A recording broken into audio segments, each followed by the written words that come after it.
Otep, cher Kamit, aujourd'hui je vais parler avec vous d'un symbole de protection assez particulier. Je pense que vous l'avez déjà vu, surtout pour ceux qui sont en Europe ou en Asie, mais beaucoup plus en Europe, hein. Ce symbole, on l'appelle l'œil grec. Et c'est un symbole que vous allez retrouver sur des bracelets.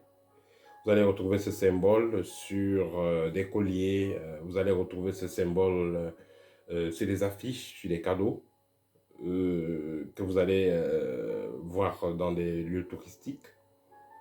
Voilà. Alors, ce symbole, on l'appelle œil grec, mais il faut noter que c'est une version de l'œil d'Horus. Et ce symbole a pour but de renvoyer l'énergie négative euh, à son origine. Donc c'est un symbole assez protecteur, assez connu dans la magie occidentale. Mais également, comme je vous l'ai dit, il peut être utilisé par des kémites, il peut être utilisé par tout le monde. À la base, en fait, ce n'est qu'une réplique de l'œil de Horus.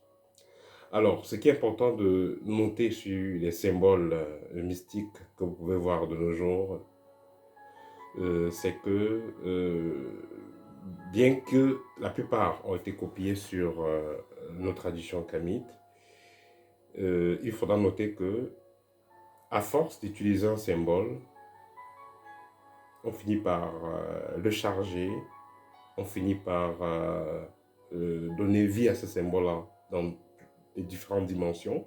Ce qui fait que même les entités invisibles vont reconnaître ce symbole, ils vont reconnaître la signification. Je vais prendre un exemple.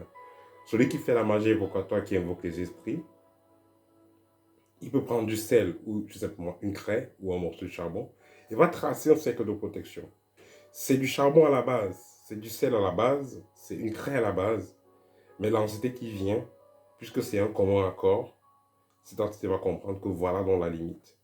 Donc ce qui fait que un pareil symbole doit peser de son poids et aura donc l'effet désiré si vous l'utilisez.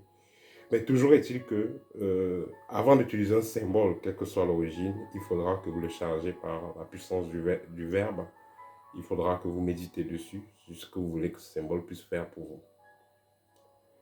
Voilà, donc c'était un petit partage que je voulais faire avec vous, parce que certains voient souvent ce symbole, ils m'envoient des photos sur WhatsApp me demandant donc ça sert à quoi? Est-ce que c'est protecteur? Est-ce que c'est magique? Est-ce que c'est quoi?